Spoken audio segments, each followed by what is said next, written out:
Hello everyone, welcome to defence वाला। My name is Rahul Parmar. जय Hind everybody, Bharat माता की जय।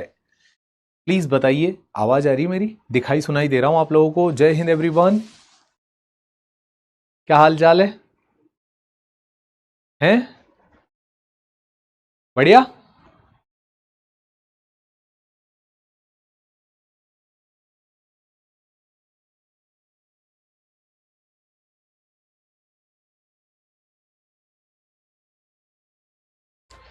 जय हिंद, जय हिंद, जय हिंद।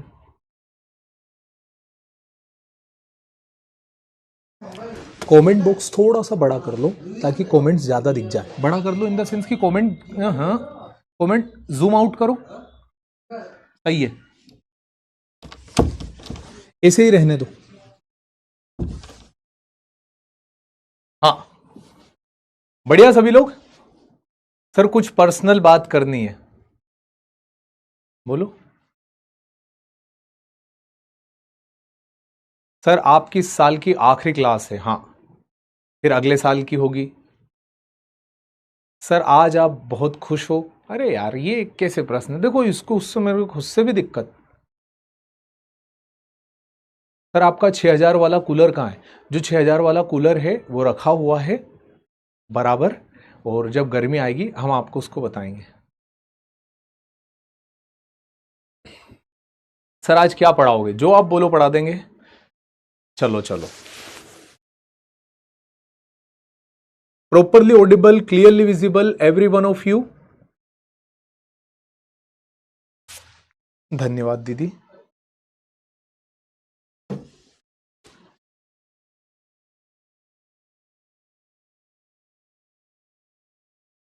सर आपका न्यू ईयर का प्लान? कोई प्लान नहीं मेरा न्यू ईयर का, एकदम सिंपल।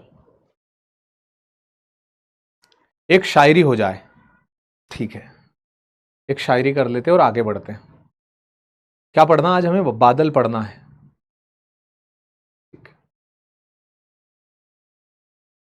काफी पुरानी शायरी है, काफी अजीज है मुझे, वो मैं आप लोगों को बताता हूं।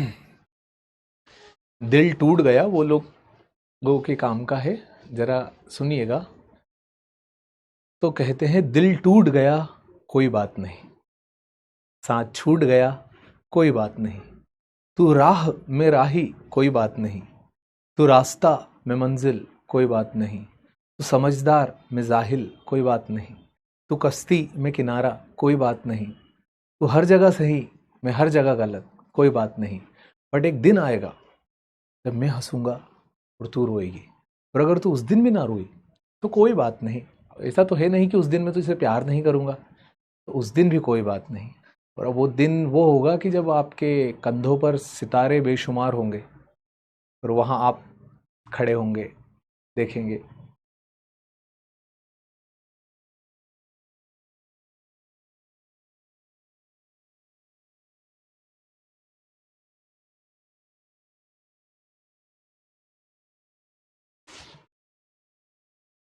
सच में सर, जो पर्सनल बात कर रहा था उसको सोल्यूशन मिल गया। बोले सर अब मुझे कोई दिक्कत नहीं, अब मैंने सिर्फ एक चीज ठान लिया, कोई बात नहीं। ओके सर, मेरा ब्रेकअप हो गया है। कोई बात नहीं बेटा। देखो, ब्रेकअप आपके जीवन का एक आम हिस्सा है। जैसे हर इंसान अपने जीवन में एक दिन आगे बढ़ा होता है, तो वैसे ब्रेकअप भी होते हैं, सेपरेशन भी होते हैं। बस इनको जीना सीख लो। क्या होता है लाइफ में इंसान के साथ, एक सबसे बड़ी चीज होती है कि उसे स्वीकार करते आना चाहिए जो उसे मिला है, जो समय उसे मिला है। अगर आपने उसे स्वीकार करना सीख लिया तो मार्क माय वर्ड्स, आप कभी भी टेंशन में तो नहीं आ सकते। सर पढ़ाओ प्लीज। नीरज गोयल जी, देखिए जब मैं पढ़ाने लगूँ ना तब क्लास ज्वाइन कर लेना।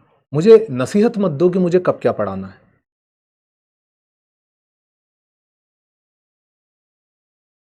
हाँ, तो ये वाली बात आप सभी लोग याद रखिएगा कि जो भी कुछ हो आपके लाइफ में, अच्छा हो बुरा हो, सब ऋतुओं की तरह होते हैं। मतलब भगवान भगवान कृष्ण भी इस बात को बोलते हैं गीता के अंदर। बड़े अच्छे से उन्होंने बोला है कि ये जो सुख और दुख है ये ऋतुओं की तरह होते हैं। ना ठंड अच्छी लगने के बाद टिकती है, ना गर्मी बुरी लगने के बाद टिकती है। बदलना तय है, जो भी है वो बदलेगा, और बदलेगा तो इट्स फाइन ना, जीते हैं ना उसको। जो दर्द है उस दर्द को जीते हैं। किसको नहीं हुआ आज तक? या तो वो झूठ बोलते हैं या फिर वो इंसान नहीं। बहुत सिंपल सी बात है।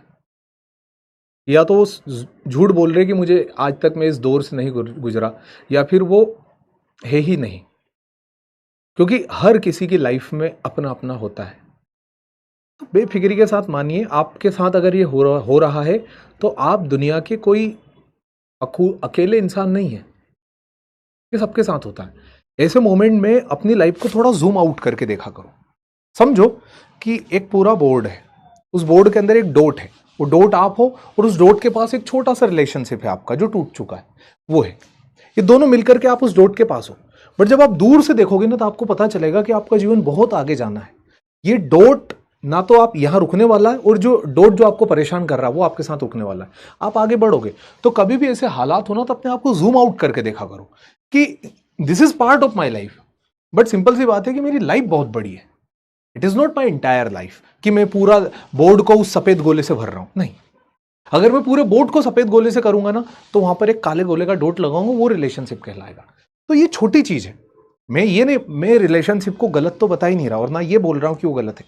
मैं ये बोल रहा हूं कि this is only part of your life, it is not your entire life. Enjoy your life, live your life, हमेशा खुश रहो, हमेशा। मतलब तालमुन नाम की एक किताब है, जैसे हमारी गीता है ना, वैसी तालमुन नाम की किताब है, जूस लोगों की है। वहां पर एक बड़ी अच्छी सी बात कही जाती है कि गॉड, मतलब भगवान ऊपर वाला, that I will not ask you about the steps you had committed in your life, the mistakes you had committed in your life. I will never ask you about that, but I will always ask you about the moment I had given to you and you haven't enjoyed. जो moment, जो ठंड मैंने तुझे दी थी, जो हवाएं, जो फिजाएं मैंने तुझे दी थी, जो अच्छी क्लास में पढ़ने का मौका मैंने तुझे दिया था, तूने जब वो नहीं जिया, मुझे इस पे गिल्ट है। मुझे इससे गिल्ट नहीं है कि पाप पुण्य क्या है। हमेशा खुश रहो, हमेशा हमेशा खुश रहो। ओके, तो इन्हीं के साथ साथ हम शुरू करते हैं। बाय द वे मेरा मोबाइल पता नहीं कहाँ वहां पर।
थोड़ा सा एक काम आ गया है तो वो खत्म कर दूं मैं, फिर अपन शुरू करते हैं।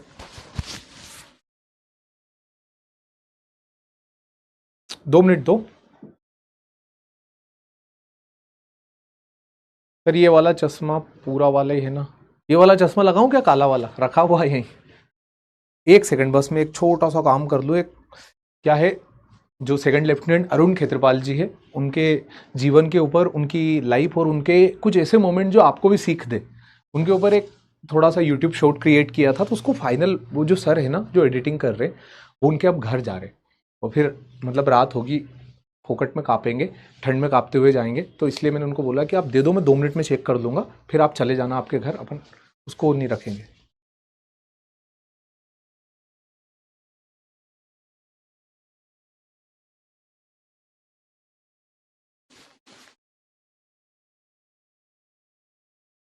अरे हाँ हाँ हाँ हाँ।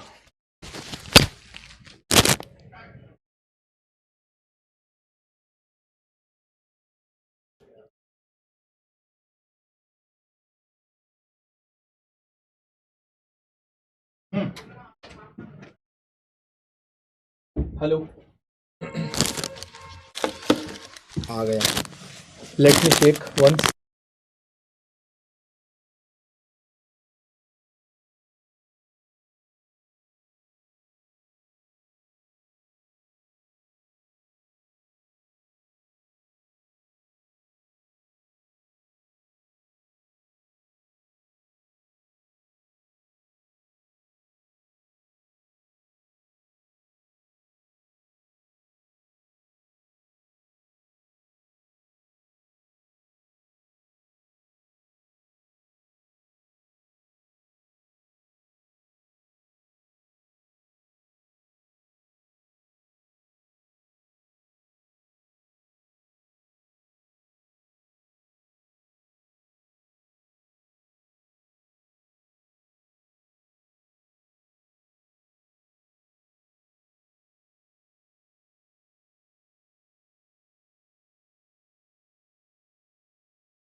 हेलो, हाँ चलो डन हो गया काम, उधर का मेरा चेक हो गया। अब हम शुरू करेंगे। ह्यूमिडिटी हो चुका था। आज की क्लास के अंदर हम आगे बढ़ेंगे और कंडेंसेशन को कंप्लीट करेंगे। तो वी पीपल हैड कंप्लीटेड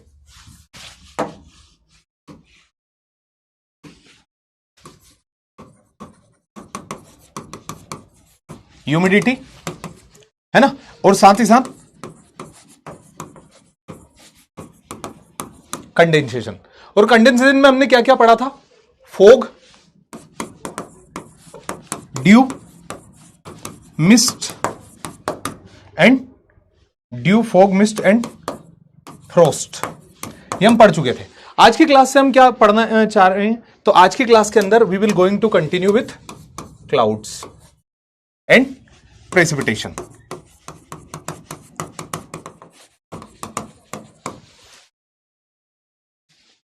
ठीक है सर, चश्मा लगाऊंगा मैं, क्लास के इन बिटवीन लगाऊंगा। अभी हम पहले पढ़ेंगे, एक पेस्ट लेंगे, है ना। थोड़ा सा क्या यार उसमें ऑक्यूपेंसी हो गई, वो शॉर्ट के चक्कर में थोड़ा समय चला गया, कुछ आप लोगों को भी परेशानियां थी, उनसे हमने बात की। बट अभी हम आज के थोड़ा पेस्ट लूंगा। अब मैं जरूर आज की क्लास के अंदर एंड के पहले पहले जरूर डेफिनेटली। अब आ जाता क्लाउड्स। करें शुरू? Settle down everyone. माफी चाहूंगा आप लोगों से, आप लोग के 3 मिनट मुझे उसमें थोड़ा चेक करना था यार। वो क्या होता है कभी कभी, सिर्फ अपना ऐसा मान लिया करो कि 2 मिनट में आपको तो मैं पेस्ट के साथ पढ़ा दूंगा, वो भी उनके घर चले जाएंगे, है ना। वैसे चलिए, बादल जो आसमान में हमें दिखाई देते हैं, तो क्लाउड्स होते क्या? सबसे पहले एक आम आदमी की तरह परिभाषा समझते। तो clouds are aggregation of innumerable tiny water droplets and ice crystals. कई सारी टाइनी वाटर ड्रॉपलेट्स और आइस क्रिस्टल, इन दोनों के एग्रीगेशन से, इन दोनों के एकत्रीकरण से बादलों का निर्माण होता है।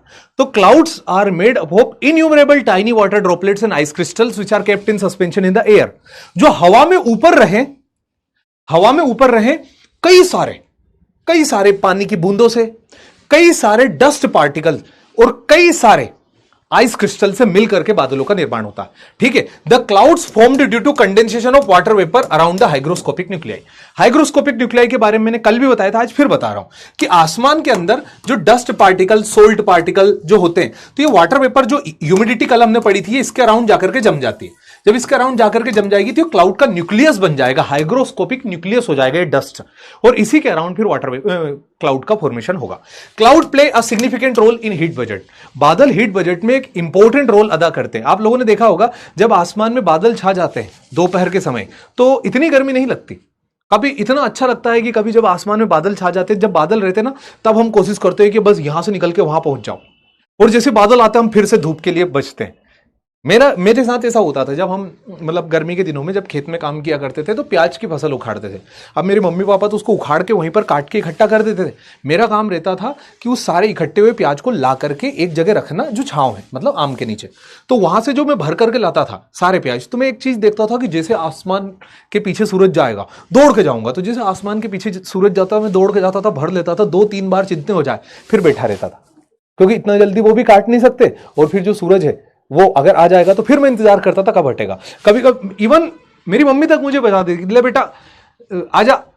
तो वो ऐसा आप लोगों ने भी देखा होगा, ये तो बहुत आम चीज है कि बादलों की परछाई जो नीचे की तरफ बढ़ती है, एक बड़ा बादल होता है तो सूरज 15-20 मिनट के लिए छुप जाता है, तो बस हीट घट जाती है जैसे बादल आते हैं, और जैसे बादल छटते हीट फिर से एब्रप्टली नीचे की तरफ बढ़ती है। तो they play a literally crucial role in heat budget. So these are the clouds are the non permanent phenomena. सबसे पहली बात हमें यह जानना चाहिए, क्लाउड्स तो जीवन में बस ऐसे हैं कि राह चले कोई मिल गया और निकल गया।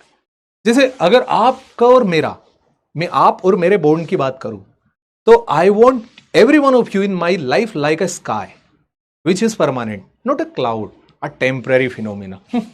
क्लाउड आता है जाता है, but I want you as for the entire life. NDA के अंदर लेफ्टिनेंट बनने के बाद आप जीवन में जहां जाओ, बस हम रहे कि हम कभी साथ में बैठ करके कुछ चीज़ों पर चर्चा किए थे क्लास के अंदर, तो वो सारी चीज़ें आप लोग को बस रहे कि हाँ आपने कहीं ज्योग्राफी पढ़ी थी। तो you people are just sky to me, not a cloud. Cloud बदलेगा। आइए और डिटेल में जानते। ऊंचाई के आधार पर बादलों को 3 भाग में बांटा। अच्छा पता, क्लाउड कवर का भी एक यूनिट होती है। क्लाउड कवर की यूनिट को हम बोलते हैं ऑक्टास। ऑक्टास एक ऐसी यूनिट होती है जिससे हम बादल को नापते हैं। बादल को बोला जाता है टोटल क्लाउड, मतलब 8। अगर 8 ऑक्टास की लिमिट बता रही, मतलब बादल परफेक्ट पूरे स्काई के अंदर है। अब ये ऐसा सीन बना होता है, ये अगर बादल आसमान में कम है, बहुत कम है, खाली जगह ज्यादा है, तो उसको बोलते हैं क्वार्टर। उसे क्या बोलते हैं? क्वार्टर। ऑक्टास 8 का होता है ना, इसे बोलते हैं क्वार्टर। फिर जब क्लाउड क्वार्टर से ज्यादा है तो उसे हम बोलते हैं हाफ, आधा हो गया। फिर 1/3 हो जाता है तो 3 क्वार्टर, है ना। और जब चौथाई हो गया तो 1 फुल। मतलब क्वार्टर मतलब कम, हाफ मतलब कम से थोड़े से ज्यादा बादल, और जब पूरे आसमान में ओवरकास्ट हो गया। ओवरकास्ट का मतलब जानते हो? ओवरकास्ट आप लोगों ने देखा होगा। ओवरकास्ट एक फिनोमिना होता है जब आसमान में पूरे में बादल होते, सूरज का दूर दूर तक दिखने का कोई सीन नहीं होता, 2-3 दिन तक अब कभी कभी हो जाता, देखा ही होगा ये तो उसे ओवरकास्ट बोलते हो। जब 8 यूनिट पर जाता तब ऑक्टास की। अगर 4 पे गया है ना तो आधा, है ना, 2 पे गया तो क्वार्टर। ये ऐसे काम होता है। तो बादलों को हाइट के अनुसार पर 3 भाग में बांटा जाता है। सबसे पहले हाई क्लाउड। क्लाउड धरती की सतह से मोटा मोटा 12 किलोमीटर तक फैले होते हैं आसमान में। तो जो शुरू के 6 से 12 किलोमीटर में होते हैं उन्हें बोलते हैं हाई क्लाउड।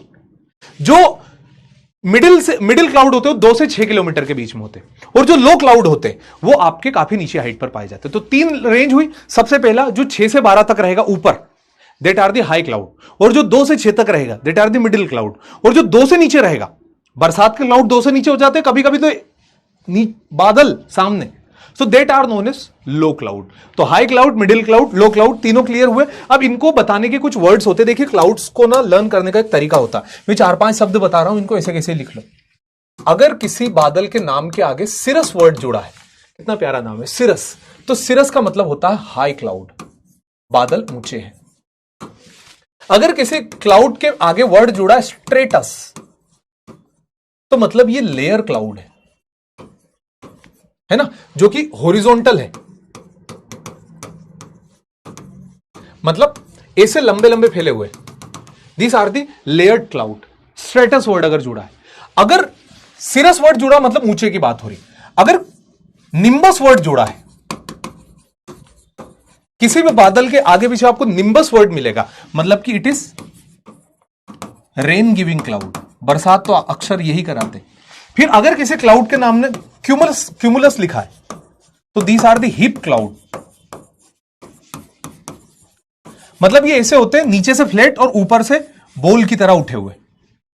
मतलब ऐसा समझ लो कि आसमान में आपने बहुत सारा कपास लेकर के आए, कॉटन, हवा में उड़ा दिया, तो हवा में जो कपास दिख रहा है वो आपके क्यूमुलस क्लाउड होते हैं। बस they have a flat base. इनकी सबकी बात करेंगे। देखिए यहां पर आपको जब हाई क्लाउड है तो सिरोस्ट्रेटस, सिरस और सिरोक्यूमुलस, ये सब हाई क्लाउड है। यहां पर एक और वर्ड था जो हम मेंशन कर सकते थे। हाई क्लाउड के बाद अगर ऑल्टो वर्ड लिखा है किसी पर, तो ऑल्टो का मतलब होता है मिडिल क्लाउड। क्या बताया मैंने? हाई मतलब ऊपर, अल्टो मतलब बीच में, स्ट्रेटस मतलब लेयर्ड फॉर्म में, फिर उसके बाद निम्बस बरसात वाले, क्यूमुलस आपके वर्टिकल डेवलपमेंट। तो हाई क्लाउड, सिरोस्ट्रेटस, सिरस, सिरस क्यूमुलस। देखिए पहले दो वर्ड मिलकर के कुछ बना। क्यूमुलस मतलब हिप शेप्ड और सिरस मतलब ऊंचाई पर। तो ऊंचाई पर हिप शेप्ड मिले तो क्यूमुलस, ऊंचाई पर लेयर्ड फॉर्म में मिले तो स्ट्रेटस, है ना, सिरोस्ट्रेटस। फिर मिडिल, मिडिल पर निम्बो मतलब बरसात वाले। देखो nimbo, alto stratus middle height पर stratus cloud, alto cumulus middle height पर हिप क्लाउड। फिर लो तो स्ट्रेटस मतलब लेयर्ड क्लाउड जो लो हाइट पर है, स्ट्रेटो क्यूमुलस मतलब लेयर्ड भी है और हिप शेप में भी और कम हाइट पर भी है ना। और क्यूमुलोनिम्बस, क्यूमुलोनिम्बस ऐसे होते हैं जो बरसात भी कराते हैं और इनका वर्टिकल डेवलपमेंट भी होता है हिप की तरफ पर बहुत बड़ा। तो ये इस प्रकार के बादल होते। हम एक एक करके सभी बादल को जानेंगे। ये तो एक इनका जनरल इंट्रोडक्शन हुआ। याद रखिए ऊंचाई के आधार पर तीन भाग में सबसे ऊंचे क्लाउड जो होते हैं 6 से 12 किलोमीटर के होते हैं, उनको सिरस नाम से स्पेसिफाई किया जाता है। जो दूसरे प्रकार के क्लाउड होते हैं जो 2 से 6 किलोमीटर के होते हैं, उनके लिए वर्ड यूज करते हैं ऑल्टो। और जो नीचे होते हैं वो लेयर्ड भी होते हैं, क्यूमुलस भी होते हैं, क्यूमुलोस्ट्रेटस भी होते हैं। ये इस तरह से हमें वो दिखाई देंगे जो लो हाइट पर मिलेंगे। चलिए एक एक करके जाने। सबसे पहला सिरस क्लाउड। गुरुदेव सिरस क्लाउड क्या होता है? तो हाई क्लाउड, सिल्क इन अपीयरेंस, जो बहुत ऊंचाई पर आसमान में मिलते हैं। ऐसे ये देखे होंगे आपने, फर्जी होते हैं। इनसे बातचीत क्या, इनसे क्या होता है? बरसात। इनसे बरसात नहीं होती इन क्लाउड से। फोकट है ना, silky cloud indication of dry weather, कुछ नहीं होगा, है ना। सिल्की स्काई होता है during the time of sunrise and sunset. कभी कभी होता है कि आप लोग देखिएगा नवंबर दिसंबर के महीने में, कभी कभी आप देख लीजिएगा मार्च अप्रैल के महीने में, जब शाम को आसमान एकदम चमकीला हो जाता किसी साईफाई मूवी की तरह, एकदम वैसा का वैसा ही आपको ये दिखाई देगा। तो this is silky in appearance, cirrus cloud जो ऊपर पाए जाते हैं। Shows beautiful colour during the dawn and dusk, सूर्यास्त और सूर्योदय के समय अच्छे रंग बताते हैं। बहुत बढ़िया। अगले जाएंगे सिरोस्ट्रेटस। तो सिरो मतलब गुरुजी हाई और स्ट्रेटस मतलब गुरुजी लेयर।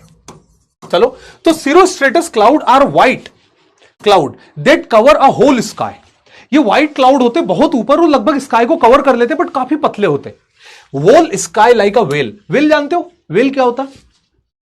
वेल कैसे बताऊं मैं आपको? वेल वेल वेल वेल, अरे जैसे हमारे यहां पर शादी होती है ना, तो वो हाथ में वो रखते हैं ना, हाथ में हाथ रख के वो 7 फेरे लेते हैं, इस तरह का होता।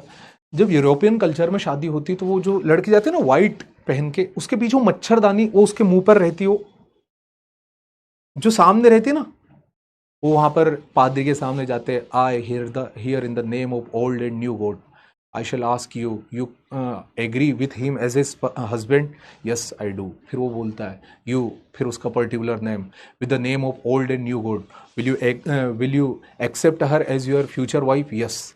Now the sword of transfer, the sword of honour is transferred from the fathers to the husband.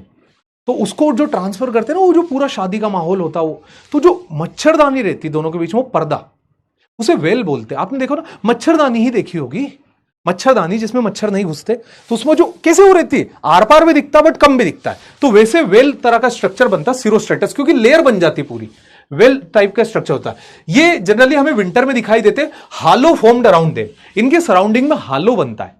हालो क्या होता है गुरुजी? हालो एक प्रकार का ऑप्टिकल फिनोमिना होता है। देखिए हालो, ये रेन और snow arrive within 24 hour. जब इस तरह के बादल छा जाते हैं ना ऐसे पतले, तो बारिश आने के चांसेस रहते हैं अगले 24 घंटे में। दिस इज द हालो। ये आप लोगों ने देखा होगा कि आसमान में जब सूरज रहता है बादलों के पीछे, तो ऑप्टिकल फिनोमिना के चलते उसके सराउंड में सर्कल हो जाता है, और ये जो सर्कल है जो आपको एक प्लीजेंट चार्मिंग समय व्यतीत करने के लिए बोलता है, आप आराम से जो शाम में देख सकते हो इसको, दोपहर में कभी हल्के ऑप्टिकल फिनोमिना के चलते ये सूरज या चांद बीच में जाए और सराउंडिंग में सर्कल बन जाए, रिफ्रैक्शन चलते आइस क्रिस्टल्स के ऊपर, दिस इज नोन एज हालो। इसे हालो बोलते हैं। देखिए हालो यहां लिखा हुआ है, बहुत छोटी स्पेलिंग है उसकी, HALO, सीधा लिख लेना। मैं यहां पर हालो लिख करके इस नायाब तस्वीर की दशा नहीं बदलना चाहता हूं, है ना। तो ये हालो कहलाता है जो आपको मेरे पीछे दिखाई दे रहा, ये सिरोस्ट्रेटस क्लाउड के अंदर बनता है। ये प्रश्न परीक्षा ने पूछा गया, बट अफसोस समझ लो या फिर अच्छी बात समझ लो, the question was asked in civil service examination, है ना, CSE में पूछा गया है। आगे सिरोक्यूमुलस। अब सिरो मतलब ऊंचाई और क्यूमुलस मतलब हिप्स, छोटे छोटे हिप्स, हाई, है ना। तो सिरोक्यूमुलस क्लाउड्स आर थीन, पतले होते, पफी होते, है ना, पफी ऐसे उभरे हुए। तो sometimes patchy sheets like a cloud, ऐसे पूरे बादल को ऐसे कवर कर लेते। They sometimes look like full of ripple, ऐसे तरंगों की तरह दिखाई देते, अलग अलग तरंगों के फॉर्म में, है ना, हवा की वजह से। One of its type is mackerel sky, इनको मैकरल स्काई भी बोलते हैं। मैकरल स्काई क्या होती, एक प्रकार की मछली होती जो समंदर के अंदर पाई जाती है और गुच्छों में मिलती है। ये मैकरल, ये फिश है, तो इस फिश जैसा अपीयरेंस ये बादल देती है, गुच्छों में एक तरह से दिखते हैं, इसलिए इनको मैकरल स्काई बोलते हैं। सिरस ऊंचे, क्यूमुलस मतलब सेपरेट हिप्स, है ना। तो ये ऐसा लाइन बनाते सिरस क्यूमुलस क्लाउड। प्रश्न आपसे पूछ लिया गया है, identify the following cloud, CDS 1 2024। High thin puffy white cloud, ice crystal से मिलकर के बने, looks like ripple, they appears between 20,000 foot to 40,000 foot, मतलब हाई क्लाउड है ना, 6 से 12 के बीच में आ रहे किलोमीटर में। One of this type it's mackerel sky because the cloud resemble like large fish scales, especially when they are coloured pink in at sunset, जब वो सूर्यास्त के समय दिखाई देते हैं। कौन से क्लाउड है, ऑल्टोस्ट्रेटस, सिरोस्ट्रेटस और ऑल्टो क्यूमुलस, सिरोक्यूमुलस। जाहिर सी बात है आप लोग इसका आंसर जानते हैं, हम वक्त जाया नहीं करेंगे। सिरोक्यूमुलस ऊंचाई पर, क्यूमुलस हिप, सेपरेट हिप्स, तो ये आपका जवाब होगा CDS 1 2024 का। आगे बढ़ते हैं, ऑल्टोस्ट्रेटस। ऑल्टो का मतलब गुरुदेव मिडिल और स्ट्रेटस मतलब लेयर, है ना, middle, middle layer. These are thin, पतले होते हैं, grey cloud, when cloud become thick sun moon become obscurate. ये ऑल्टो स्ट्रेटस क्लाउड ऐसे क्लाउड होते हैं मेरे भाई कि जब सूरज इनके पीछे आ जाता है तो ऐसा कोई सी भी ताकत नहीं है, मतलब ऐसा वो नहीं होता है कि सूरज की लाइट इनको पेनिट्रेट करके पार आ जाए, अनलाइक कि वहां पॉकेट खाली पड़ा हो। अगर ये क्लाउड इंटायरली कवर्ड है तो सूरज को ऑब्स्क्यूरेट कर देते हैं, मतलब कि सूरज वहां पर अपना अस्तित्व खत्म कर लेता है, मतलब छांव आ जाती है। ये पीछे आसमान में जैसे सूरज है बट पता नहीं चल रहा सूरज है कहां, तो ऐसा सीन बनता है सूरज और चांद के साथ जब ऑल्टो स्ट्रेटस क्लाउड आसमान में होते हैं। आगे बढ़ते, स्ट्रेटस मतलब लेयर्ड क्लाउड, आम बात, सिर्फ लेयर ही layer. So these are thin low lying cloud, they are composed of several layers, बहुत लेयर्स होती, रिस्पॉन्सिबल फॉर ड्रिजलिंग, हल्की फुल्की बूंदाबांदी इनके साथ जुड़ी होती। They are formed in winter, ठंड के दिनों में आपको अधिकांश मात्रा में दिखाई देंगे स्ट्रेटस क्लाउड।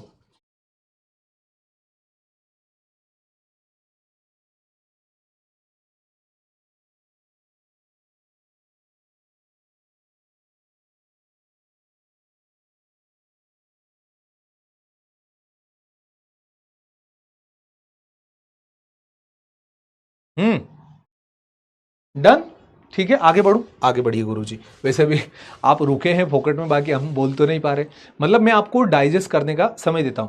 क्या होता है ना, किसी भी चीज अगर आपके सामने एक्सप्रेस की जाए ना, तो पहली चीज होती है कि उसके लिए रिएक्ट नहीं करना, उसको रिस्पॉन्ड करना।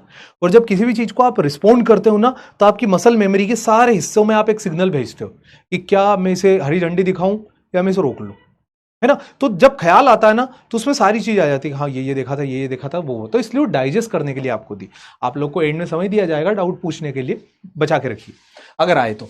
क्यूमुलस क्लाउड, क्यूमुलस क्लाउड क्या होते हैं, मैंने आपको बोला कि जैसे मैंने कपास को तोड़ा और आसमान में उड़ा दिया, ये ऐसे बढ़िया दिखाई देते, सितंबर के महीने में होते, जब बरसात खत्म हो जाती है, हल्के फुल्के बादल जो बच जाते हैं वो ऐसे होते हैं। बट इनके बात याद रखिएगा, दे हैव अ फ्लैट डोम, इनका जो वो होता है बेस होता है वो फ्लैट होता है और ऊपर डोम शेप्ड होते हैं। These are the cumulus cloud. आगे बढ़े, निम्बो स्ट्रेटस क्लाउड, निम्बस मतलब बारिश वाले, है ना, भूलना नहीं बिल्कुल भी। So these are low lying dark cloud, बरसात कराते, दे क्रिएट डार्कनेस। वो जो आता ना, जो बरसात के दिन में एकदम, बरसात के पहले जून के महीने में पूरा स्काई काला हो जाता है, बढ़िया माहौल होता है। आप समझिए, जून में अपने आप को इमेजिन कीजिएगा, जून के 20 तारीख से 25 तारीख के बीच में जो स्काई के अंदर डार्कनेस आ जाती है, कभी कभी हल्की फुल्की बारिश होने की वजह से मिट्टी की सौंधी खुशबू भी रहती है, हवा में ठंडक रहती है, और शाम को जब वो बादल छा जाते हैं, नया नया स्कूल लगता है जून में, तो बुरा ही लगता है मुझे तो, नया हो पुराना स्कूल तो स्कूल से जब आने के बाद छुट्टी भी हो गई है, आसमान में बादल, आमीन, क्या जब टोरेंशियल रेनफॉल ओकर विद देम, मूसलाधार बारिश। मूसलाधार का मतलब जानते हो ना, मतलब मूसलाधार को ऐसा बोलते हैं कि पहले जो आजकल जैसे अभी मिक्सर आते हैं ना, मिक्सर किसी भी चीज को मैश करके रख देते, पहले एक मुसली आती थी ऐसी बड़ा सा, तो उसको ऐसे यूं करके ठोकते थे जमीन में, है ना, किसी भी चीज को क्रश करने के लिए, वो अनाज हो, दाल हो, मसाले हो, उनको ऐसे तोड़ते थे, तो कैसे मुसली बार बार गिरती, धड़ धड़ धड़, वैसे उसके नाम पर दिया गया मूसलाधार बारिश, जम जम जम जम। तो टोरेंशियल रेनफॉल निम्बोस्ट्रेटस क्लाउड से रिलेटेड होती है। आगे बढ़ते, क्यूमुलो निम्बस। क्यूमुलो मतलब हिप, निम्बस मतलब बरसात वाले, तो ये बहुत खतरनाक है, सब कराते हैं ये। तो cumulo nimbus cloud commonly called the thunderstorm cloud. ये वो बादल होते हैं जिनकी वजह से जो बैकग्राउंड में कभी आवाज होती है ना, कभी ऐसे होते हैं कि बादल तेज गरजते हैं, वो तेज गरजते हैं, उनसे तो देखो डर लगता है, वो तो थोड़ा मैं भी एग्री करूंगा, उसमें डर लगता है गुरुजी, लगता है। वो तो कभी कभी होता है ना जो काफी दूर गरजते हो, हल्की आवाज होती, ऐसा मन करता, भगवान की कसम ऐसा मन करता कि गेट खोले और बाहर जाए और देखे where this phenomena is happening, मतलब स्वागत करने का मन करता उनसे आने वाली बरसात का। तो ये क्लाउड आपके क्यूमुलो निम्बस क्लाउड होते हैं, जो थंडर क्लाउड होते हैं, are the dense towering vertical होते ये, क्यूमुलस मतलब vertical often associated with heavy precipitation, खूब बारिश, निम्बस नाम आ गया ना, लाइटनिंग और थंडर, बिजली भी इन्हीं की वजह से चमकती है, थंडर स्टॉर्म भी इन्हीं की वजह से आता है, ठीक है, याद रखिएगा। These are anvil shaped cloud. Anvil क्या, वो जो लोहार की दुकान पे होता था ना, एक वो लड़के लोग आपने देखा होगा, कभी काम पड़ा होगा, बच्चे यहां तो ऐसे जाती नहीं है, वो एक ऐसा इंस्ट्रूमेंट होता था ना, ये ऐसे यूं, जिसके ऊपर वो लोहे को रख करके टडिंग यूं पकड़ के ठोकते हैं ना, तो एनविल होता ना, उस एनविल के आकार के बादल होते हैं, हवा के मूवमेंट की वजह से, मॉइस्चर कंटेंट की वजह से ऐसा एक शेप ले लेते हैं, एनविल शेप क्लाउड, याद रखिएगा। These are the thunderstorm cloud. अब हमें बिजली समझ लेना चाहिए, बिजली क्या होती है, सभी लोग जानते होंगे, बिजली से काफी ज्यादा सभी जगह एक ये डिजास्टर भी है, आपदा है बिजली। तो गुरुजी आपदा मतलब क्यों होती है, क्या बिजली क्यों चमकती है, तो आइए उसके बारे में हल्की बात करते हैं। पेन मिल जाएगा तो मजा आ जाएगा, मिल गया। देखिए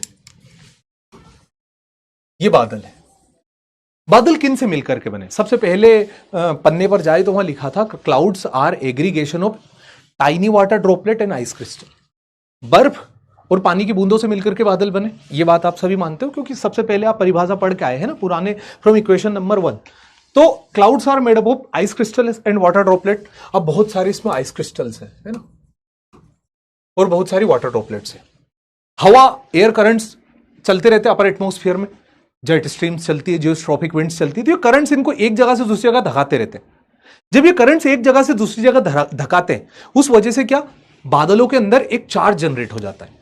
जैसे आप लोगों ने बचपन में देखा होगा कि हम हमारे हाथ के पास ऐसे पेन को रब कर लेते थे ऐसे यूं, और फिर उसको किसी कॉपी के पन्ने के पास जाते थे, तो कॉपी का पन्ना ऐसे उठ जाए, मतलब हाथ तो नहीं उठ, मैंने करके बता दिया, ऐसे हाथ नहीं उठता, पर वो कॉपी का पन्ना ऐसे ही उठ जाता था जब, क्योंकि उसके अंदर एक इलेक्ट्रिक फील्ड जनरेट हो गई, वो उसे खींचने की आदत हो गई, तो वहां पर उसको नेगेटिव मिलता था कॉपी के ऊपर, तो उसको खींच लेता था। करते थे ना ऐसे, ऐसा होता था। बस वैसे के वैसे ये बादल जब इधर उधर मूवमेंट कर रहे हवा के साथ साथ, तो इनके अंदर क्या क्या, आइस क्रिस्टल्स, और ये आइस क्रिस्टल्स और वाटर ड्रॉपलेट्स जब इधर उधर मूवमेंट करती, उस वजह से यहां पर positive as well as negative charge generate हो जाते,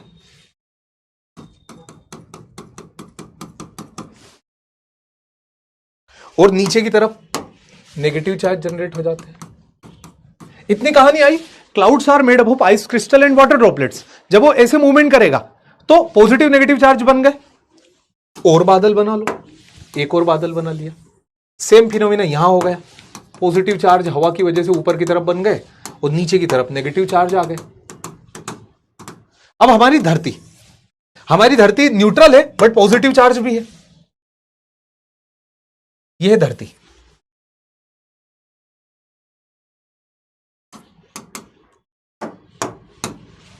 ये अर्थ है। अब अर्थ के ऊपर हमें जाहिर सी बात है बड़े सिंपल शब्दों में पॉजिटिव चार्ज मिल जाएंगे।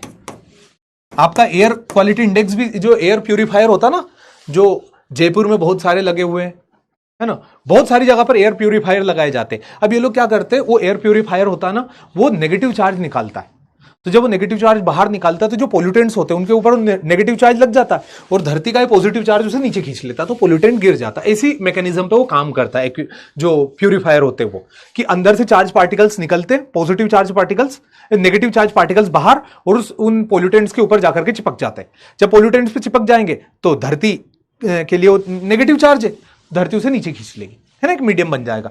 वैसे वैसे यहां पर हुआ। अब ये बिजली आसमान में क्या बोलते हैं उसको, बादल के बीच में पॉजिटिव नेगेटिव चार्ज आ चुका है उसके मूवमेंट की वजह से। हाँ गुरुदेव, आ चुका। अब ये नेगेटिव चार्ज धरती के पॉजिटिव चार्ज के साथ एक मीडियम बनाएगा। आप लोगों ने वो सिगड़ी देखी होगी जो बचपन में वो स्प्रिंग वाली आती थी, इंडक्शन नहीं, वो स्प्रिंग वाली, जिसमें वो ऐसे यूं कर करके सांप की तरह स्प्रिंग रहती थी, जिसको चालू कर देते तो वो एकदम लाल हो जाती थी और आग से को हाथ से वो होती थी ना। वो क्यों?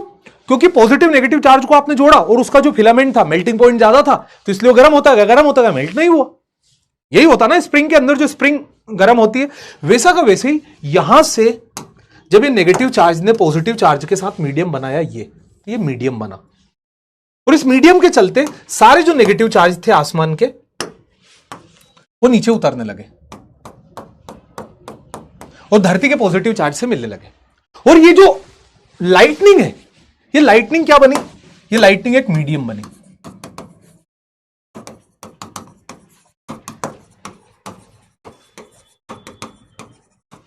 लाइटनिंग क्या बनी? एक मीडियम बनी।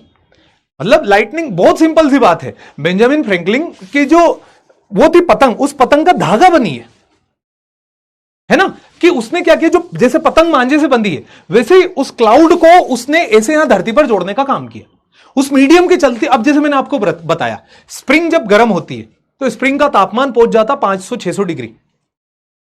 स्प्रिंग का तापमान कितना चला जाता है जब वो गर्म होती है? बहुत तेज गर्म होती है, वो लाल हो जाती है, एकदम लोहा, एकदम लाल, ऐसे होते ना स्प्रिंग। तो वैसे ही जब ये ट्रांसफर होता ना, तो इस कंडक्शन की वजह से इसका तापमान पहुंच जाता बेटा 30,000 डिग्री सेंटीग्रेड। कितना तापमान पहुंच गया? 30,000 डिग्री सेंटीग्रेड। इस पाइप का, ये जो ऊपर इमेजिनरी पाइप बना ना करंट का, इस करंट का तापमान कितना आ गया? 30,000 डिग्री सेंटीग्रेड। अब 30,000, जैसे 30,000 हुआ तो 30,000 होते ही आप समझिएगा, नॉर्मल सा एक उदाहरण दूंगा कि temperature is directly proportional to volume. आप सभी लोग पढ़ के आए, अगर आप तापमान बढ़ाते तो वॉल्यूम बढ़ जाता है। जैसे मैंने ह्यूमिडिटी के केस में बताया था कि जब तापमान कम था तो एयर कंप्रेस्ड थी, पर तापमान बढ़ाया तो एयर लाइटर होकर के दूर जाने लगी। वैसे ही आप सोचिए कि सडनली अगर किसी जगह का तापमान विद इन अ सेकंड अगर किसी का तापमान 30,000 पहुंच जाए विद इन अ सेकंड, तो आप समझिए एकदम से बम करके हवा दूर जाएगी। समझिए ना, क्योंकि वॉल्यूम एकदम से एक्सपांड होगी, ये पास में हवा, और जैसे ही वहां पर तापमान 30,000 पे दौड़, तो ये हवा गई दूर। जब ये हवा दूर गई तो यहां से आपकी तरफ क्या आया? साउंड, मतलब थंडर। ये जो थंडर होता है ये क्या होता है? ये गर्जनाहट होती है। क्या होती है ये गर्जनाहट मेरे जान? ये जो गर्जनाहट होती है ये हवा की होती है। जब हम रस्सी बम फोड़ते हैं तो बारूद थोड़ी ना होती, जब वो एकदम से तापमान हुआ बढ़ाता ना तो वो हवा दूर जाती, तो बम करके हवा की आवाज हम तक आती। जब वैसे ही यहां तापमान 30,000 गया तो हवा दौड़ से दूर गई, और जब हवा दूर गई तो दूर जाने की वजह से हमारे कान में आवाज आई। ओके, तो लाइटनिंग का कॉन्सेप्ट क्या? आसमान में बादल थे, बादल में पॉजिटिव नेगेटिव चार्ज हवा की वजह से आया। कभी कभी आपने यह भी देखा होगा कि बिजली आसमान में चमकती रहती, नीचे नहीं गिरती। उसका कारण क्या? बहुत सिंपल सा कारण कि इस वाले पॉजिटिव ने इसके नेगेटिव के साथ रिएक्शन कर ली, एक लाइटनिंग यहां बन गई। मतलब आप याद रखिएगा, बहुत ही कम लाइटनिंग होती जो धरती पर गिरती है। अधिकांश बिजलियां आसमान में ही चमकती, अधिकांश। आपने देखा होगा कि इसके पॉजिटिव के इसके नेगेटिव के साथ वो रिएक्शन कर लेती।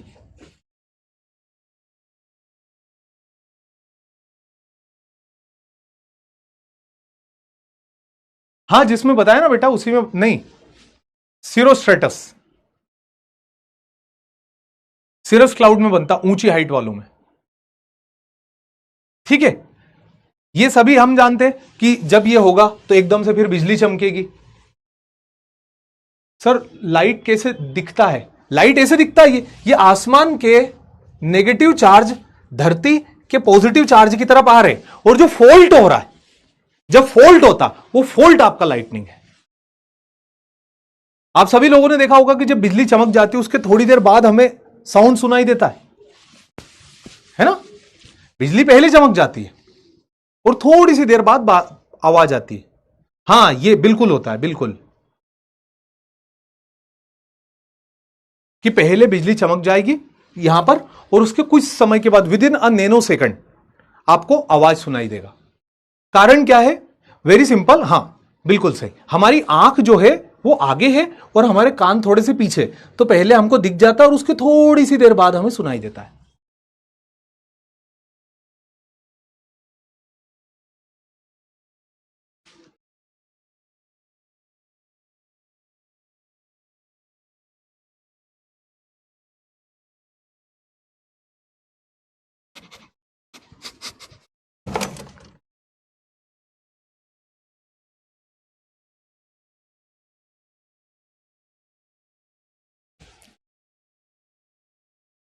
अरे ओए, ये नहीं लिखना है, वो नहीं है, आंख कान नहीं है, it is the speed of light, the speed of light is greater than the sound. इस वजह से पहले लाइट आ जाती है और थोड़ी देर बाद हमें सुनाई देता है, वो नहीं है, है ना? गलत गलत समझा।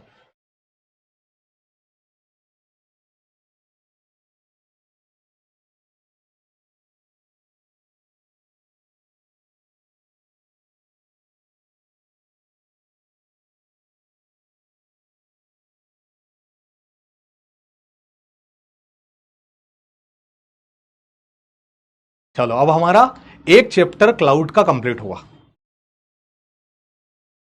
अब हम दूसरे चैप्टर की तरफ जाएंगे। अच्छा पेस लिया हमने।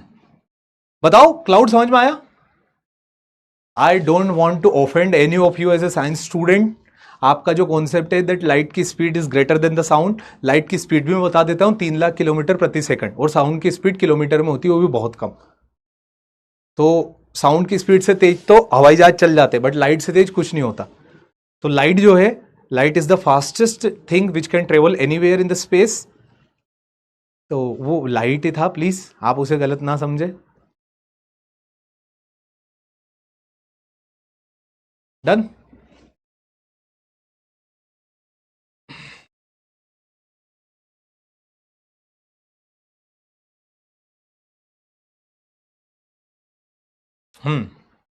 हमारा लाइटनिंग और क्लाउड दोनों कंप्लीट है।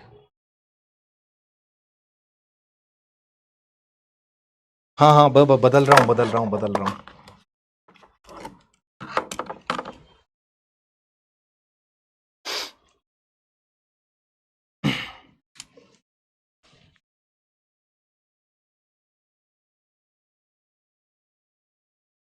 ठीक है,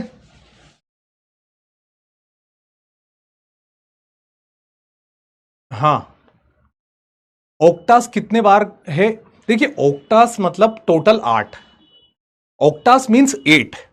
अब ऑक्टास का आधा अगर होगा तो हाफ होगा, तो ऑक्टास अपने आप में 8 होता है।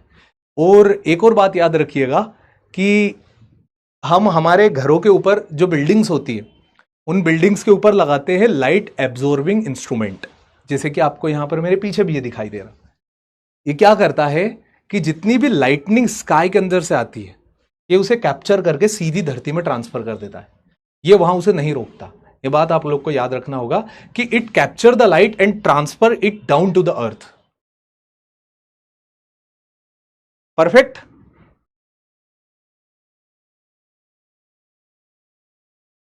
शुक्रिया शुक्रिया, बहुत बहुत धन्यवाद आप लोगों का। सर आपको कमेंट दिख रहे हैं, मेरा ये चश्मा ना नंबर का है, ये वो नहीं है, मैंने इसको वो बनवा लिया था जब मैंने देखा।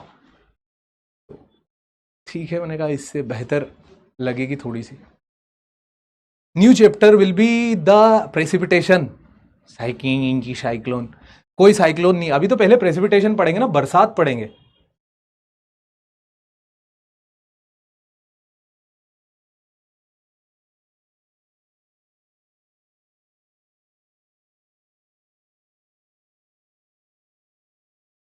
एक एक ठीक है, एक शायरी बहुत सिंपल सा है, नदी के ऊपर है।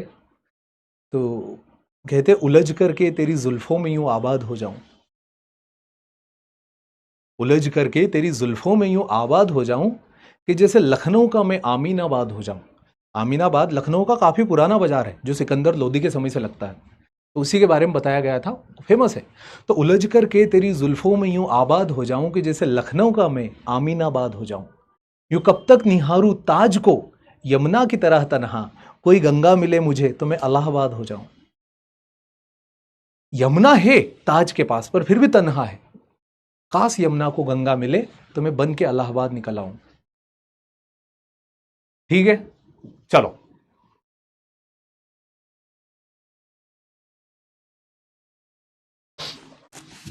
अब आते हैं हमारे उस पे, शुरू करते वापस से आगे की कहानी।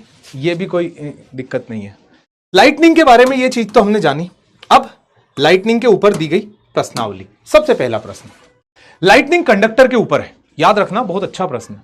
Lightning conductor use to protect the building from lightning strike, NDA 1 2015 का है। Which of the following statement are about lightning conductor? पहला, lightning conductor create electric field, गलत। लाइटनिंग कंडक्टर की इतनी हैसियत नहीं है बेटा कि वो उस 30,000 डिग्री सेंटीग्रेड के सामने एक इलेक्ट्रिक फील्ड जनरेट कर ले, पहला गलत। Lightning conductor reduce the effect, गलत। उसके अंदर इतनी ताकत नहीं कि उस 30,000 को छेड़ दे, उसका सिर्फ इतना काम होता आई हुई लाइट को कैप्चर करके नीचे भेज दे। तो lightning conductor takes all the charge deep down the earth, perfect. Lightning conductor must be installed at the top of a building, बिल्कुल ऊपर लगाना पड़ता है। 2, 3 एंड 4 करेक्ट है। पता चले यहां 3 और 4 नहीं होता तो मेरे साथ एक बार हो गया विराट में, मैं यहां कुछ एक्सप्लेन कर रहा पूरा और बोला दैट इज इट, ये आंसर है, और वो आंसर ऑप्शन में ही नहीं था। फिर क्या, फिर तो हो गए। चलो, तो 3 और 4 ये तो ऑप्शन में। बहुत बहुत शुक्रिया।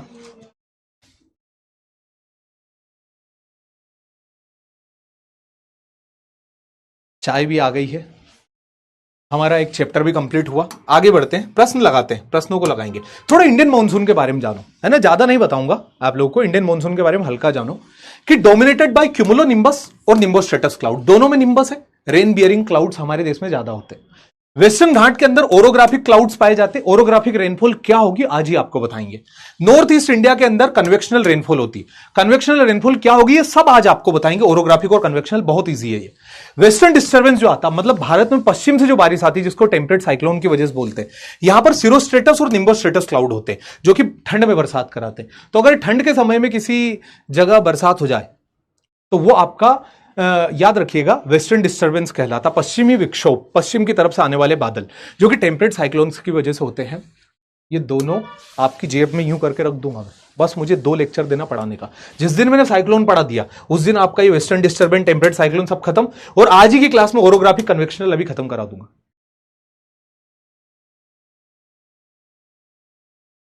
कोई बोल रहा था ना मुझे भी चाय चाहिए, ले लो। ये दीदी मुझे ना चाय पीना भुलवा के रहेगी, पता नहीं घर वालों से बातचीत है क्या इनकी। ये तय बात है, अगर इनने चाय मुझे ज्यादा दिन दी तो तुम्हारा भाई चाय छोड़ देगा। ये तो छुड़वाना चाहते हैं यार।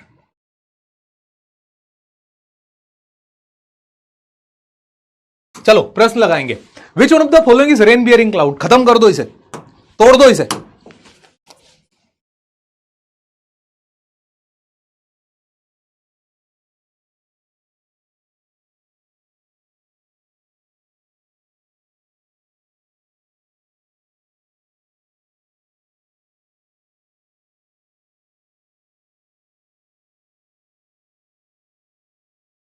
ऐसी है वो जब नदी में बाढ़ आ जाती है ना,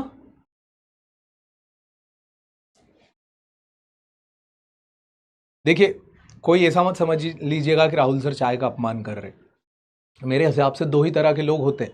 पहले मैं बताया था, एक जो चाय पीते हैं और दूसरे जो बहुत ज़्यादा चाय पीते हैं। बाकी मेरे लिए कोई ऑप्शन नहीं।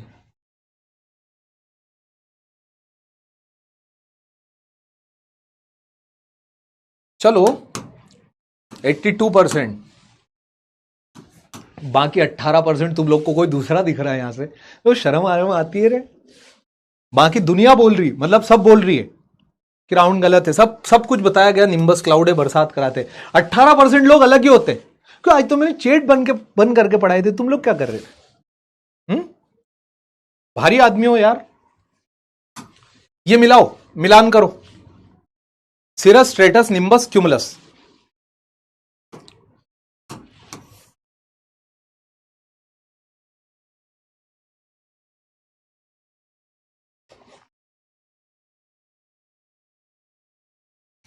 दीक्षिता sir, I don't like tea, I don't like you.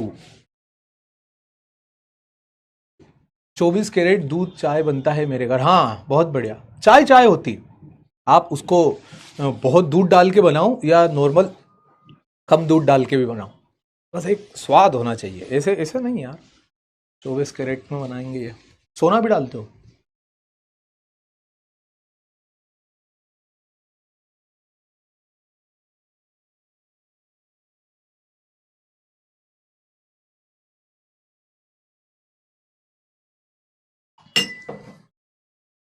आओ मैच मिलाते हैं। तो सिरस क्लाउड, फीथर क्लाउड, जो सिल्की अपीयरेंस के होते हैं ना, तो फीथर से अपर एटमॉस्फेयर में पाए जाते हैं। Stratus cloud, horizontal cloud, layer form में पाए जाते हैं। Nimbus cloud, rain giving cloud. और क्यूमुलस क्लाउड, वर्टिकल, ऐसे होता है ना, ये ऐसे वर्टिकल। 2413, भगवान उधर मिल जाइए। 2413, C is the right answer. 38%।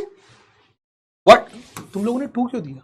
2413, तुम लोग को क्या लग रहा है, ये 3 लग रहा? पहले को तुम लोगों ने 3 दिया। नहीं नहीं नहीं, गलत है तुम लोग। बी नहीं है बेटा, वर्टिकल ग्रोविंग थोड़ी ना होता। सिरस क्लाउड का 1 लिखोगे क्या? गलत है वो, यही सही है। फीथर से, फीथर मतलब पंखों की तरह।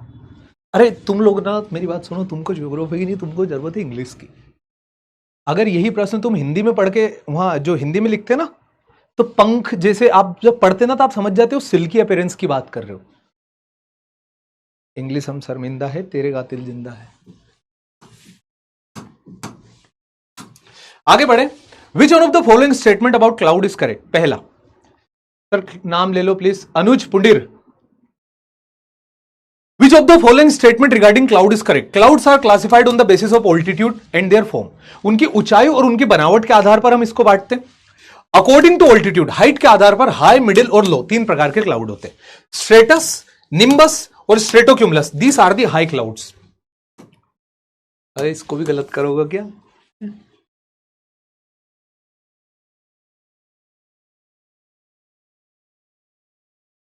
सर साइड में हट जाया करो। जी जी जी जी बिल्कुल। अरे भाई जल्दी करो, अभी हमारे पास we have more things to study. But ये सब प्रीवियस ईयर क्वेश्चन करा दूंगा।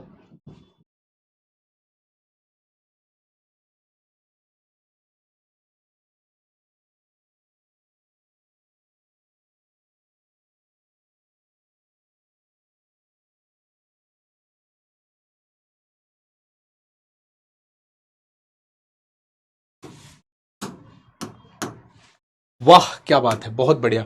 मैंने पोल जल्दी रोक दिया, हो सकता है 80 पार कर जाता। ये बेटा स्ट्रेटस, निम्बो स्ट्रेटस, ये हाई क्लाउड नहीं है रे। खत्म लोगो, तुम लोग आधे इस पे भी मार दिए। तुमको हाँ लिखा तो मैंने, सिरस मतलब ऊंचाई, सिरस मतलब ऊंचाई, हाई क्लाउड मतलब ऊंचाई होता है। तीसरा स्टेटमेंट गलत था। अगला जाएगा, लाइटनिंग इज ड्यू टू। ये प्रश्न ना बड़ा कॉम्प्लिकेटेड प्रश्न, आराम समझिए। The flow of charge between the different part of cloud, the short circuiting of charge between the upper and lower part of cloud, the collection of positively charged particle on the base of cloud with the negatively charged particle on the earth, the induction of positive charge of ground below the negative charge of base of cloud। इसकी वजह से, इसके बीच में जो induction होता है, positive charge of ground and negative charge at the base of cloud, इनकी वजह से।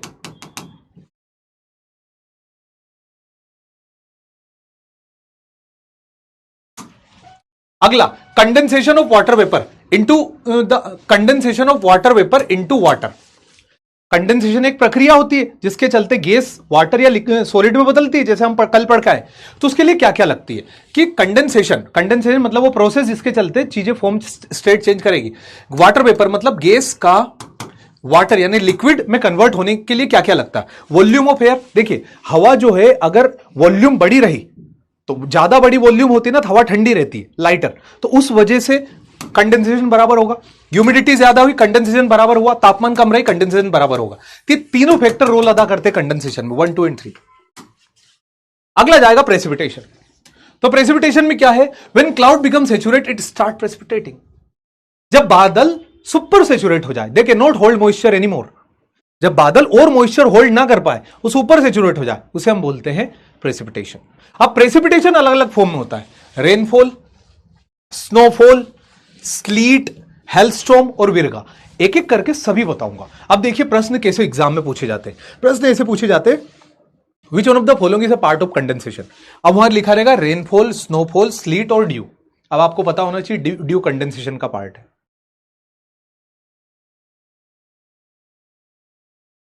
Okay, geography is my favourite subject and geography teacher is my favourite teacher.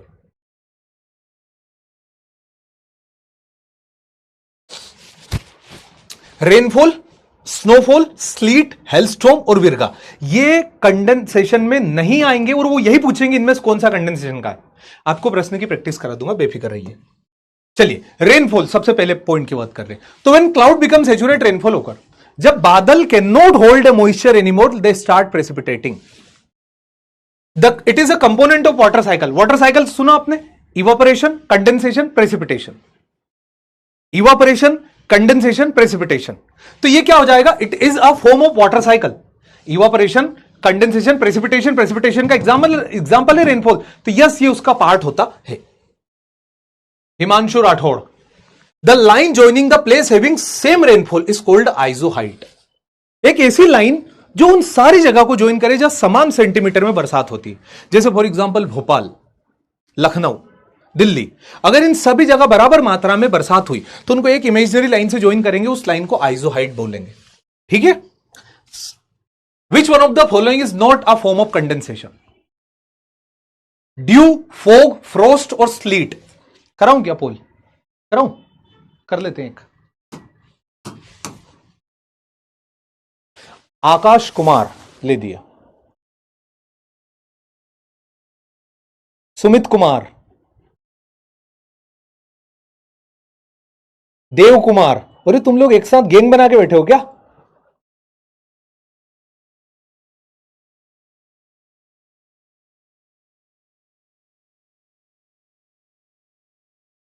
Speed नहीं शिवांगी बेटा, एक रेप्टा पड़ेगा ना।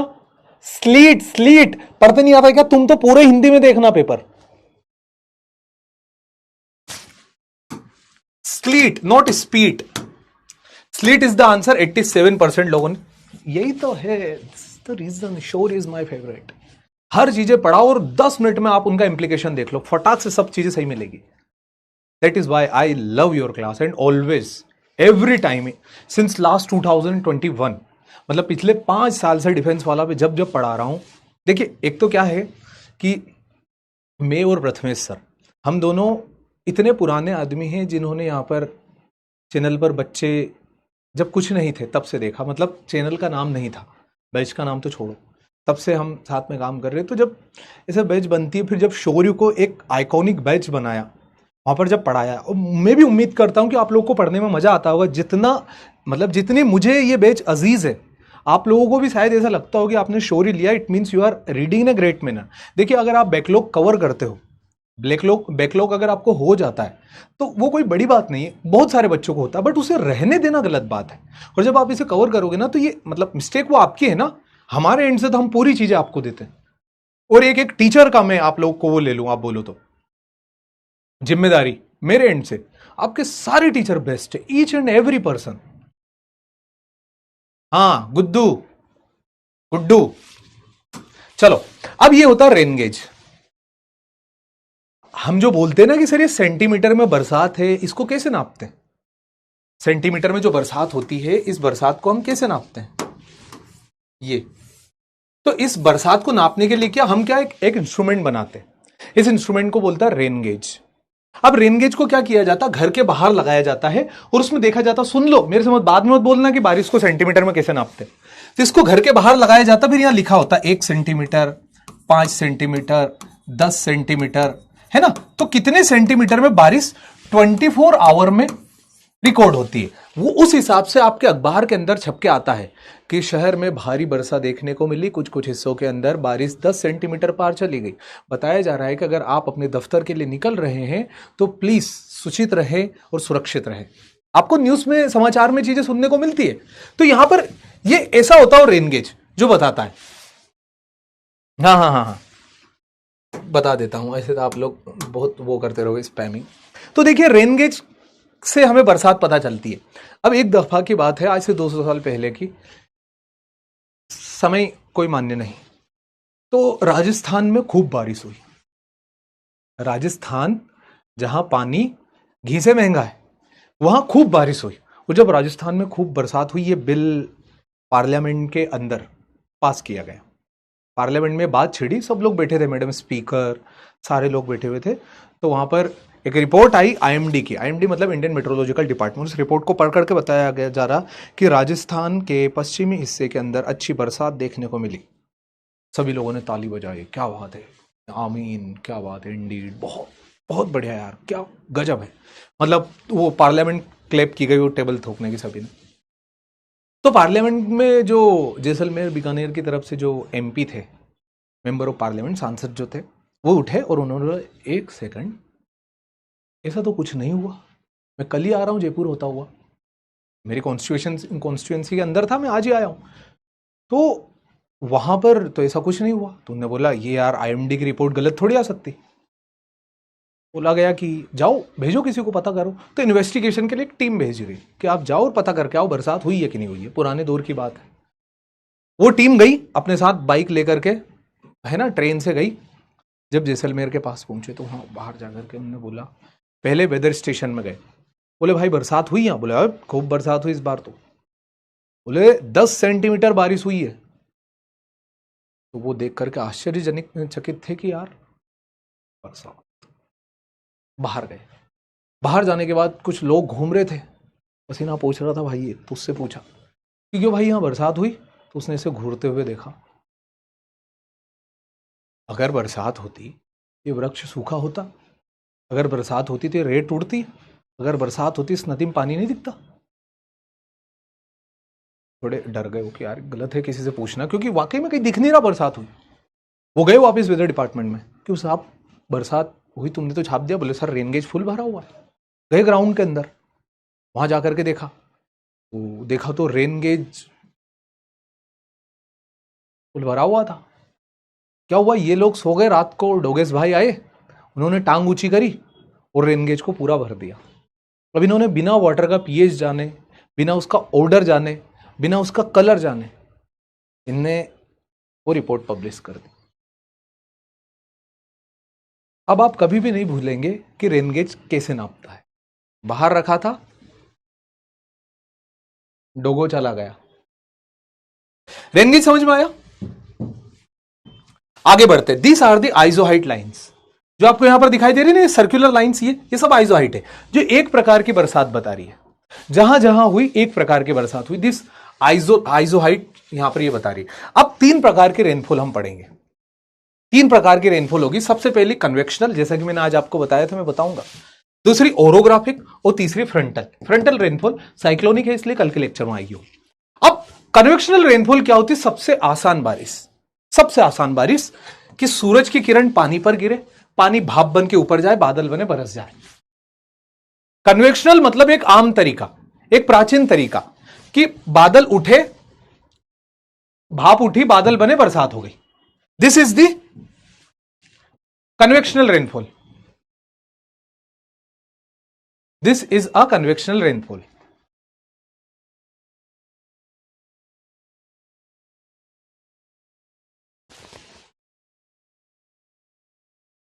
बाय द वे, राजस्थान में पानी घी से महंगा नहीं है। बेटा अतिशयोक्ति अलंकार के बारे में सुना? अगर आपको पिक्चर में चीजें ऐसी बता देने लग जाए ना कि हीरो ने जब गुंडे को मार नहीं पाया, वो 8-10 थे, उनने इसको कूट दिया, तो मूवी कभी बन ही नहीं पाएगी। मूवी कब लगती है? जब हीरो की ताकत बताई जाए कि वो गुंडों को मार रहा है। सिनेमेटोग्राफी जानते हो? Do you have idea of imagination? कुछ बातें फिगर ऑफ स्पीच होती है to let you know the better judicious use of that particular thing. समझ रहे हो? तो राजस्थान में पानी घी से महंगा है, उस बात का एक मूल सिद्धांत है, और उस बात का एक मूल है, एक मतलब है जो हमें जानना चाहिए।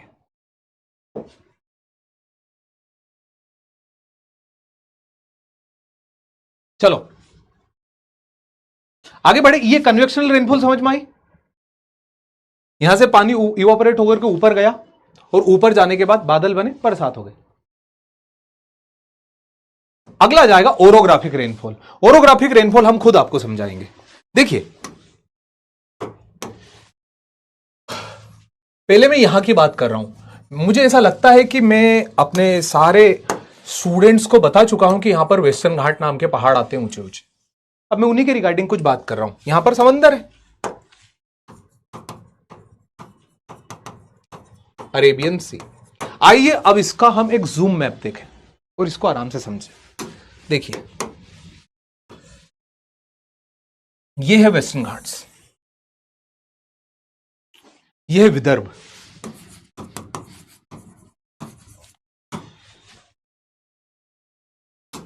और इधर आपका जाएगा अरब सागर। ये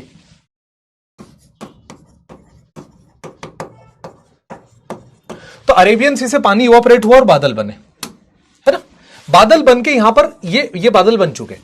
अब ये बादल जब बन के पहाड़ों के किनारे किनारे ऊपर उठ रहे थे, तो पहाड़ों की हाइट इतनी ज्यादा है कि एक ही तरफ पूरे कंडेंस हो गए, फुल सेचुरेट हो गए, और इन्होंने यहां पर बरसना शुरू कर दिया। इन्होंने इस साइड में बरसना शुरू कर दिया। क्यों? क्योंकि पहाड़ों की हाइट इतनी ज्यादा थी कि उनको पार करके नहीं जा पा रहे थे, तो उन्होंने इस तरफ बरसना शुरू कर दिया। जिस तरफ उन्होंने बरसना शुरू किया, उस साइड को हम बोलते हैं विंडवर्ड साइड।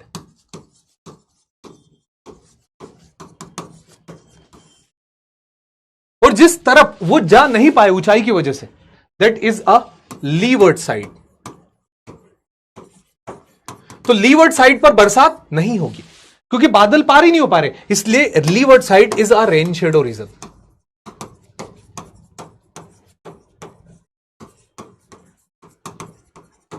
ये वाला हिस्सा पूरा आपका, आप लोगों को याद हो तो लातूर है ना, बेंगलोर, ये वो वाला हिस्सा है जहां पर मई जून में पानी की ऐसी किल्लत आती है कि हर दिन अखबार के अंदर वहां आर्टिकल देखने को मिलता है। कारण क्या है? वेस्टर्न घाट्स बादलों को पार ही नहीं होने देते, और जब पहाड़ की वजह से बारिश अपना रास्ता डिटरमाइन करे तो उसे ओरोग्राफिक रेनफॉल कहते हैं। जैसे आपको एक एग्जांपल ले लेता हूं, ये है मुंबई और ये है पुणे। तो पुणे में मुंबई के कंपेयर में कम बारिश होगी, पुणे में बारिश होती खूब, बट जब आप पुणे को मुंबई से कंपेयर करोगे तो कम बारिश होगी। क्यों? क्योंकि मुंबई जो है वो किनारे पर है, मुंबई यहां पर बना हुआ है, तो बरसात होगी वो पुणे थोड़ा सा पीछे आता है, तो बादलों की वजह से बारिश में इंपैक्ट आता है। ठीक है, वो पहाड़ों की वजह से, इसे ओरोग्राफिक रेनफॉल कहते हैं। ठीक है, इधर से इवापोरेशन, इधर बारिश नहीं हो पाती है, रेन शेडो रीजन हो जाता। अगला जाता फ्रंटल रेनफॉल। फ्रंटल रेनफॉल तूफानों की वजह से होती है। ये कैसे होती है मैं आपको कल की क्लास में बताऊंगा, जब तूफान पढ़ाऊंगा ना। एक्चुअल में क्या, वार्म और कोल्ड एयर मास आपस में टकराते और वार्म एयर कंडेंस हो जाती है और बरसात कराती। तो ये हम कल की क्लास में जानेंगे डिटेल में अच्छे से, बट अभी मतलब सिर्फ इतना याद रखिएगा कि तूफानों की वजह से होने वाली बरसात को हम साइक्लोनिक रेनफॉल बोलते हैं। अब देखिए, तूफान से कैसे बरसात होती है वो मैं तूफान में पढ़ाऊंगा, कल अगले लेक्चर का नाम ही तूफान है। तो ये फ्रंटल साइक्लोन में, फ्रंटल रेनफॉल में आपको वहां पढ़ाऊंगा। अभी मैंने क्या बताया? दो चीज, एक कन्वेक्शनल, दूसरा ओरोग्राफिक। फ्रंटल ये हुआ, और तीसरा आप एक प्रश्न आ गया, the interior part of Maharashtra does not receive adequate amount of rainfall in summer. Maharashtra के अंदरूनी हिस्से में ज्यादा बारिश नहीं होती। The interior part of Maharashtra lies in the rain shadow reason of western Ghat. Statement number 1 correct है, दूसरा उसका एक्सप्लेनेशन है। 1 सही है, दूसरा सही है, बट दूसरा उसका 1 का एक्सप्लेनेशन नहीं है। 1 सही है, दूसरा गलत है, 1 गलत है, दूसरा सही है। कौन सा स्टेटमेंट है? अभी जस्ट आपको पढ़ाया, स्टेटमेंट वाला क्वेश्चन आया।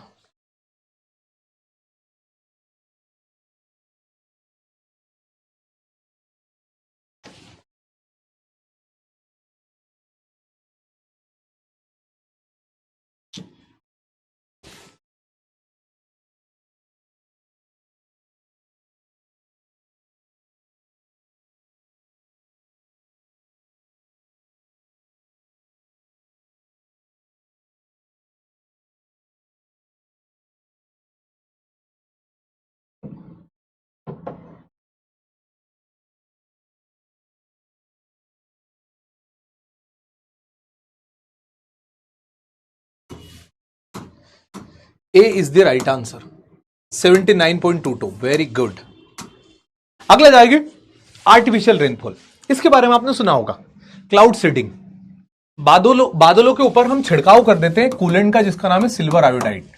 सिल्वर आयोडाइड क्या करता है, ये कूलेंट की तरह काम करता है। जब हम इसको बादलों के ऊपर स्प्रे करते हैं तो बादल ठंडे हो जाते हैं। सिल्वर आयोडाइड क्या, कूलेंट है, तो बादल को ठंडे कर देगा, और ठंडे होते हो सेचुरेट हो जाते हैं। हमको पता है तापमान जितना कम उतनी जल्दी बारिश, तो कंडेंस हो जाएंगे, बरसात नीचे। ठीक है सर, कन्वेक्शनल रेनफॉल बता दो। सूरज की किरण पानी पर गिरी, पानी बना भाप, भाप से बने बादल, बादल बरस गए। सबसे इजी। ठीक है, अगला जाएगा स्नोफॉल। गुरुजी स्नोफॉल क्या होता है? तो आप ऐसा समझिए, स्नोफॉल जब किसी इलाके में तापमान 0 डिग्री से कम हो, बिलो फ्रीजिंग पॉइंट हो, तो वहां पर जो बरसात होगी, वहां पर जो प्रेसिपिटेशन होगा, वो rainfall will converted into snowfall, because पानी फ्रीजिंग पॉइंट के नीचे। तो when temperature is below 0 degree, the precipitation takes a form of flakes. ये धुएं की तरह फॉर्म ले लेता, फ्लेक्स की तरह, ये ऐसा धुआं, और ये नीचे गिरता जाता है, इसे स्नोफॉल बोल दिया।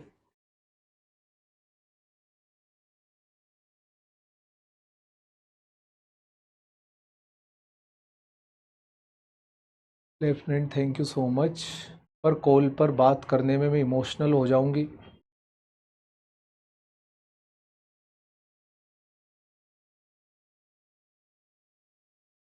क्या हो रहा भाई? मतलब हम यहाँ बेवकूफ है क्या? ये 5-7 हजार लोग और मैं, हम लोग मतलब बादल बादल पे थे यार। क्या चल रहा तुम लोग का? ये बादल बना रहे हम लोग 0 डिग्री तापमान में, उससे स्नोफॉल हो जाता है। What are you doing?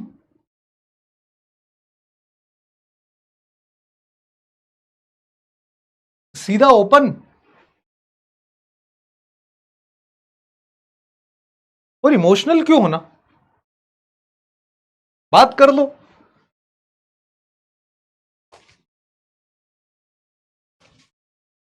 Snowfall clear साहब?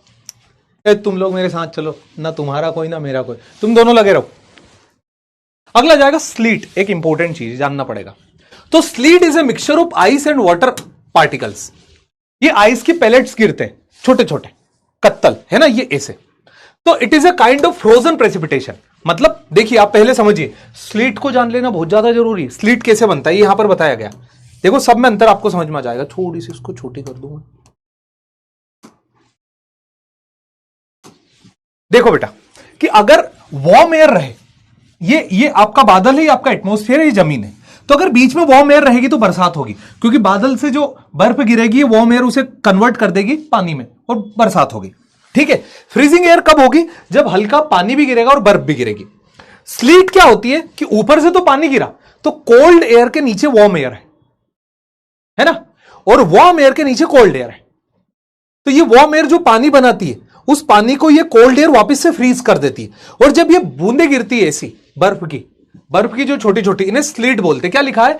It occur when layer of air with temperature below freezing point, जिसका तापमान फ्रीजिंग पॉइंट से कम हो, present under the warm air. Warm air के अंडर फ्रीजिंग पॉइंट से कम की हवा है, तो जो भी पानी गिरेगा उस पानी को फिर से रीफ्रोजन कर देगी। क्या कर देगी? रीफ्रोजन। और जो गिरेगा वो स्लीट होगा।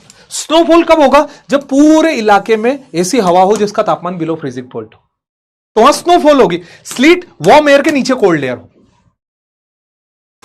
प्रश्न, which of the following statement with reference to sleet is correct? पहला, sleet is a frozen raindrop जो रीफ्रोजन होती है मेल्टेड स्नो वाटर को। जो पानी बनता है, पानी फिर से पानी फिर से बर्फ बन जाता है। कब? जब उसके नीचे कोल्ड एयर आती है। हमने पढ़ा ना कि ये पानी जो है, ये पानी फिर बर्फ बनेगा जब वो स्लीट की बात करेंगे। क्यों? क्योंकि नीचे कोल्ड एयर है। दूसरा, it occur when the layer of air with temperature below freezing point, मतलब cold air overlies the warm air. ये बोल रहे कि वार्म एयर के ऊपर कोल्ड एयर होती नहीं, वार्म एयर के नीचे कोल्ड एयर होती है। ये देखिए, वार्म एयर के नीचे कोल्ड एयर होती है जो सतह तक रहती है, तो कोल्ड एयर नीचे की तरफ होती है, सतह तरफ। तो ये सेकंड स्टेटमेंट गलत है। One and only is correct. अबे सी कहां से आएगा? सी कहां से? सी नहीं है। It occur when the layer of air below freezing point, मतलब 0 डिग्री से कम, उसे कोल्ड एयर बोलते। Overlies a warm air, warm air के ऊपर है। अरे आप ये देखो ना, जिसका तापमान माइनस में है वो वार्म एयर के नीचे है। ये नीचे ही तो होता है, ये धरती है भाई। ये स्टेटमेंट गलत है, तुम लोग उसको 2-5 बार पढ़ोगे ना तो सही हो जाएगा। ये गलत है।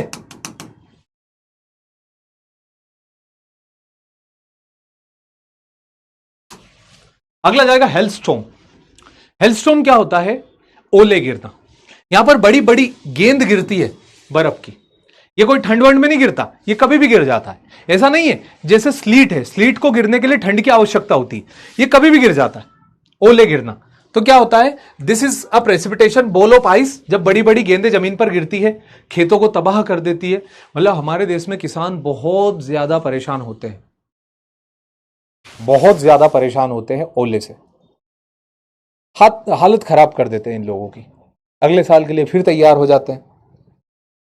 ये ओले होता, देख रहे हो ना खेत कैसा हो गया है। अब ये बनते कैसे हेलस्टॉर्म जान लेना चाहिए। देखिए बहुत सिंपल है इसकी प्रक्रिया कि तेजी से गर्म हवा का अपड्वार्फ होता। अपड्वार्फ मतलब तेजी से गर्म हवा ऊपर उठी। सुन लो, तुम लेंचो लेंचो कर रहे हो, मैं एग्री कर गया कि तुमने अंग्रेजी में पढ़ा होगा, बट अगर ये नहीं समझा तो मैं री एक्सप्लेन नहीं करूंगा।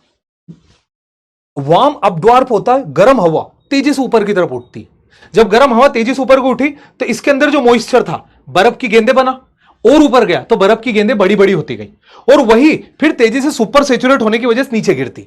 जब नीचे गिरती है तो कुछ चीजें तो पानी बन पाती और कुछ चीजें बर्फ की बर्फ ही गिर जाती।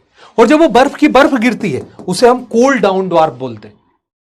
वार्म अप ड्वार्फ कैसे हुआ कि गर्म हवा एकदम तेजी से कन्वेक्शनल करंट के चलते ऊपर उठी। जब ऊपर उठी तो उसका मॉइस्चर पूरा का पूरा वो बन गया बर्फ, और वो बर्फ ऐसा कैसे सेचुरेट होकर के नीचे गिर गया। इसे बोलते ओले गिरना।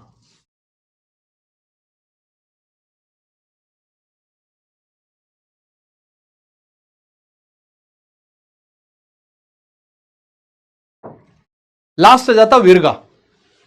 लास्ट विरगा क्या होता है? एक ऐसा प्रेसिपिटेशन होता है कि आसमान से पानी की बूंदें गिरी बट वो धरती पर पहुंचने के पहले ही रिटर्न चली गई। जब आसमान से पानी की बूंदें गिरती है और अर्थ पर पहुंचने के पहले वापस रिटर्न इन द स्पेस हो जाती है, उस चीज को हम बोलते हैं विरगा। कि सतह पर गिरे ही ना, बीच में से लौट जाए गर्मी की वजह से, इसे विरगा बोलते हैं।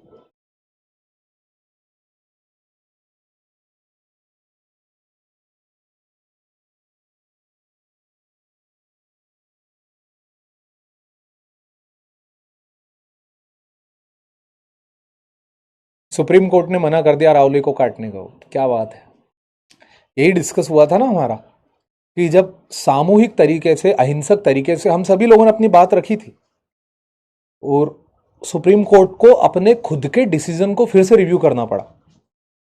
बड़ी बात है ये। नीचे गिरी और नीचे से पहले रिटर्न चली जाए। सर ये कहां होता है? हाँ, ये अगर तुम्हारे ऊपर हो जाए तो तुम्हें पता कैसे चलेगा? अबे गधे बताओ ना, आसमान से बूंद गिरी और आपके ऊपर से रिटर्न चलेगी तो आपको पता कैसे चलेगा विरगा हुआ? आपके ऊपर भी तो हो सकता है?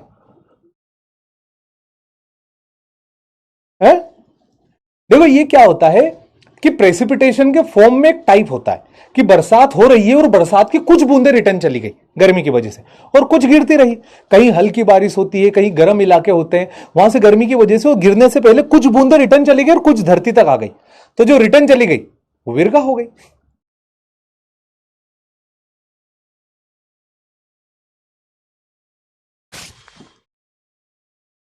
चैप्टर खत्म। Cirrus cloud are high cloud. अगला, clouds are formed by the condensation of water vapour in atmosphere. Condensation of water vapour in the atmosphere की वजह से बादल बनते हैं। अगला, the quantity of water in a particular volume जब gram पर मीटर क्यूब में नापी जाए उसे एब्सोल्यूट ह्यूमिडिटी कहते हैं। द फैक्टर अफेक्टिंग ह्यूमिडिटी, सबसे ज्यादा तापमान, है ना, पढ़े थे हम। अगला, humidity is a result of evaporation. Evaporation होता तभी तो ह्यूमिडिटी बनता है। Presence of moisture content in the air, ये तो उसकी परिभाषा हो गई, पर वो बनता कैसे? जब इवापोरेशन होने के बाद पानी ऊपर जाता है। अगला, रेन शेडो रीजन, कौन सी तरह की बारिश में होता है? NDA, cyclonic, orographic, convectional, frontal. Orographic. बादल, ये तो कर चुके हम, ये कर चुके। Cirrus cloud, feather shape, stratus horizontal, nimbus rain giving और cirrus vertical, cumulus vertical. Thank you very much everyone, and with this is we had completed a large lecture known as water in the atmosphere। मैंने आप लोगों को humidity, अब समझो ना, मैंने link जोड़ो। मैंने आपको वातावरण, वो वायुमंडल बता दिया, एटमॉस्फेयर। एटमॉस्फेयर बताने के बाद मैंने आप लोगों को बता दिया कि सूर्य ताप क्या होता है, टेम्परेचर क्या होता है, उस टेम्परेचर की वजह से प्रेशर कैसे बना, प्रेशर में हाई प्रेशर से लो प्रेशर की तरफ हवा कैसे जाती है, प्रेशर ग्रेडियंट फोर्स, हवा कोरियोलिस कैसे डिफ्लेक्ट करता, और वो हवा अपने साथ साथ नमी, ह्यूमिडिटी, बादल, कंडेंसेशन और बरसात, प्रेसिपिटेशन लेकर के आएगी। इतनी चीजें मैं आपको करा चुका हूं, आप सब कुछ जान गए हो, सब कुछ, कि बारिश होती कैसे और हवा बारिश लेकर के आती कैसे। आपको यह पता चल गया कि गर्मी में इंडिया गर्म होता है, तो गर्म होने की वजह से लो प्रेशर बन जाता है, पानी के ऊपर हाई प्रेशर रहता है तो हाई टू लो ग्राफ बन गया, हवा चली गई। अभी तो बचे ना, अब पढ़ेंगे तूफान, अब एक्स्ट्रा फिनोमिना पढ़ेंगे। अभी तक इतनी चीज जान ली, अब तूफान पढ़ेंगे। मेरी ओर से भी आप सभी लोगों को इस नए वर्ष की बहुत बहुत शुभकामना। हमेशा हमेशा आप लोग खुश रहो अपने जीवन में, हमेशा आगे भी बढ़ो, ग्रो करो, एक अच्छे इंसान बनो। हमेशा हमेशा मेरी भगवान से दरख्वास्त रहेगी कि आप लोगों को अच्छी सीख दे, अच्छे लोगों से मिलाए, अच्छी चीजें जानने को मिले, ताकि आप समाज के अंदर एक अच्छे चर्चित लोगों की श्रेणी में आओ और आपसे इंस्पिरेशन लेकर के लोग सीखें। तो कुछ करो, न्यू ईयर के दिन नहीं करो, डजेंट मैटर, बेफिक्र रहो, बट हमेशा कोशिश करो कि आप एक अच्छे इंसान रहें, आपकी वजह से कोई हर्ट ना हो, है ना। कोशिश करो कि किसी को छेड़े ना, हमारा जीवन जिए, खुशी से जिए। वो बात है ना, सबका भला हो, सबका सही हो, लेकिन अपना भी सबसे सही हो, अपना भी सही हो। ऐसा नहीं है कि आप एकदम त्याग कर दो, आप खूब अच्छे से करो, बस as much as possible don't impact other negatively. बहुत बहुत धन्यवाद आप सभी लोगों को, मेरा बहुत बहुत सारा प्यार आप मेरे छोटे भाइयों बहनों को। आप हमेशा हमेशा खुश रहो, जीवन में सही मुकाम हासिल करते रहो, आपकी मेहनत के हिसाब से भगवान आपको फल भी दे। लीडर बोर्ड में क्या है कि 5 तो क्वेश्चन थे, उससे पहले अच्छा डाउट सेक्शन ओपन कर देते हैं।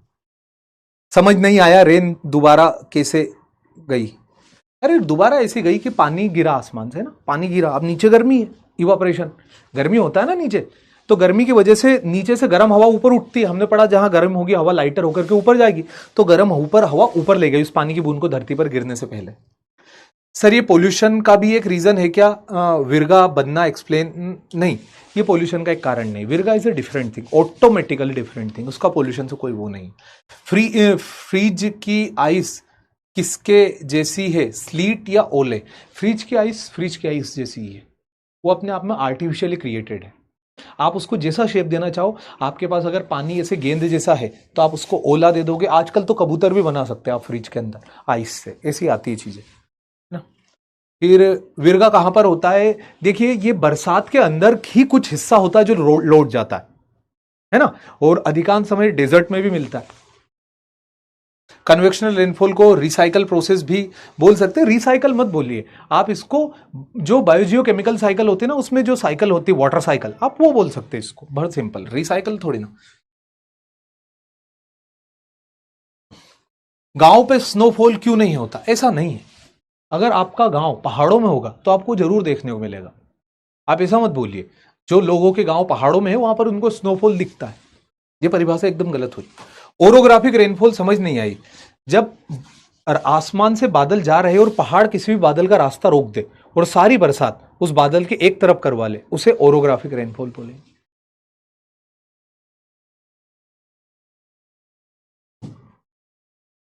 सर पॉजिटिव चार्ज वाला कोई ऑब्जेक्ट प्यूरिफाई के पास आ जाए तो भी कुछ नहीं होगा, हल्का सा इंपैक्ट होगा। देखिए पॉजिटिव तो अट्रैक्ट करेंगे नहीं वो, है ना, वो निकालता जाएगा, वो नीचे जाता जाएगा।